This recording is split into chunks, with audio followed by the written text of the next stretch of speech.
They left behind more than ruins, more than myths. They left behind a code. A system of symbols, harmonics, geometry, and intention. Not for worship, but for building. To the ancients, this wasn't magic. It was mathematics. It was sound. It was resonance. And to the Anunnaki, it was the source code of creation. This is the final key, the algorithm of the gods. This is Hidden Origins TV, and today we're diving into the source code of the gods, hidden frequencies, stargates, and the divine algorithm. In Sumerian tablets, we find references to objects called tablets, divine decrees etched with the fundamental laws of civilization. But scholars rarely ask the deeper question, were these tablets symbolic or literal? According to the texts, tablets weren't just rules, they were programs, operating systems for reality. Each governed a domain: kingship, war, truth, healing, agriculture, music, sexuality, even magic. In other words, they were functional codes, protocols the gods used to shape civilization itself. Enki was their keeper. The tablets say he carried the into Eridu, the first city, and used them to build temples aligned with the stars, powered by sound and frequency. Sound familiar? Because across every ancient culture, from Egypt to India, from the Andes to Mesopotamia, temples weren't just sacred, they were acoustic, they were machines. The Great Pyramid of Giza. For centuries we believed it was a tomb, but it contains no mummies, no hieroglyphs, and no burial chamber in the traditional sense. What it does contain is harmonic resonance. Each chamber is tuned to specific frequencies. The granite sarcophagus resonates at 432 Hz, a frequency many believe to be in tune with the human body and the earth itself. And guess what? Sumerian texts tell us that the gods used tone and vibration to manipulate the physical world. What we call magic, they called physics. This is echoed in the science of cymatics, patterns that emerge when sound frequencies interact with matter. Ancient temples often display these same patterns in ceilings, carvings, and foundations. It's as if the builders knew how to tune stone to consciousness. What if these structures weren't just shrines, but servers, devices connected to an earth-wide grid, broadcasting and receiving energy, intention, memory? The source code wasn't in one place, it was embedded in the world itself. This brings us to Stargates. The word sounds like science fiction, but the idea is ancient. In Sumerian texts, the gods are described traveling between the earth and the heavens through Duranki, translated as bond between heaven and earth. In Egypt, the Book of the Dead mentions doors of the sky guarded by beings of fire. In Vedic India, we find vimanas, flying machines that appeared through portals of sound. And in the biblical Book of Enoch, Enoch ascends through windows in the firmament, seeing the workings of creation itself. Multiple civilizations. One theme.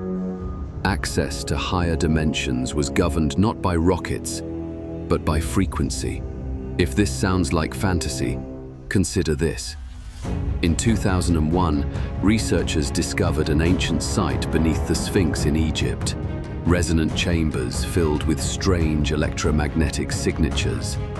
In Iraq, US soldiers during the early 2000s were rumored to have recovered a gate hidden beneath the ancient ziggurat of Ur, leading to restricted zones and immediate excavation.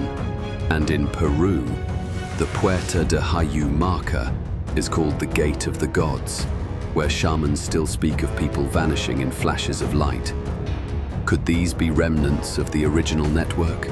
An Anunnaki operating grid, still buried, still active? Let's return to the tablets. Each one didn't just encode behavior, it encoded reality parameters. Healing. The me activated biological regeneration. Kingship. It triggered collective belief structures. Sexuality.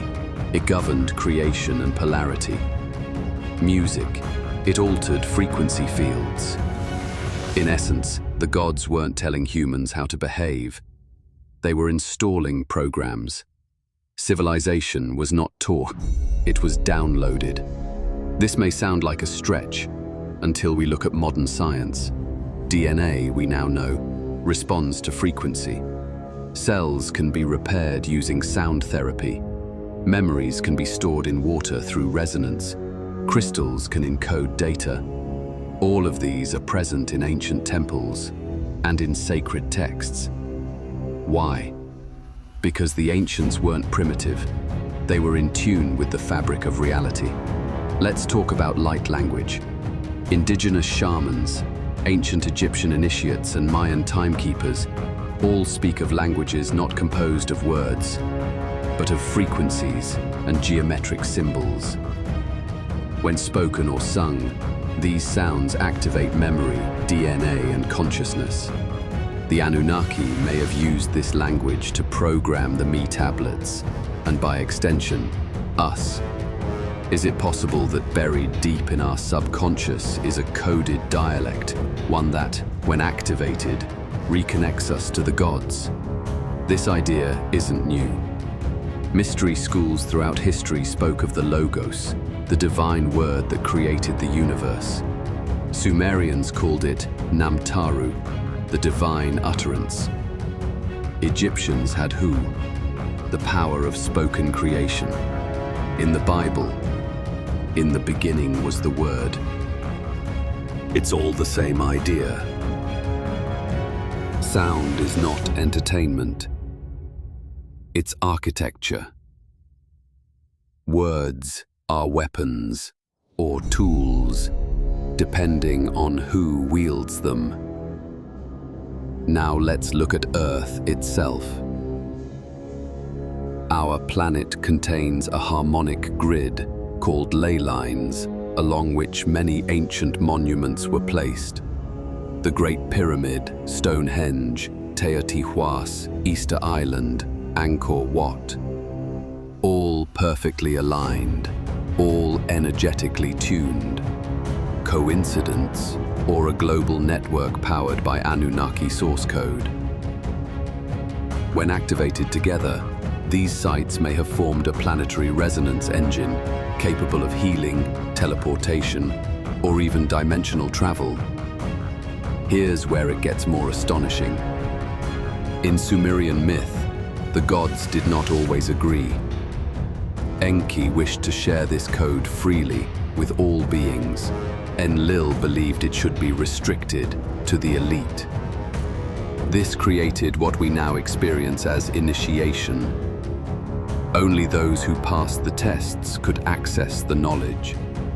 The ME tablets were hidden, the sacred tones silenced, the grids fractured. But what if they can be reactivated? Modern researchers are rediscovering ancient tech. Cymatic resonance used to shatter tumors, scalar energy used to transmit power wirelessly, Tesla coils mimicking planetary energy circuits, digital AI interpreting ancient glyphs as algorithmic functions. In other words, the gods' tech is returning, or maybe it never left.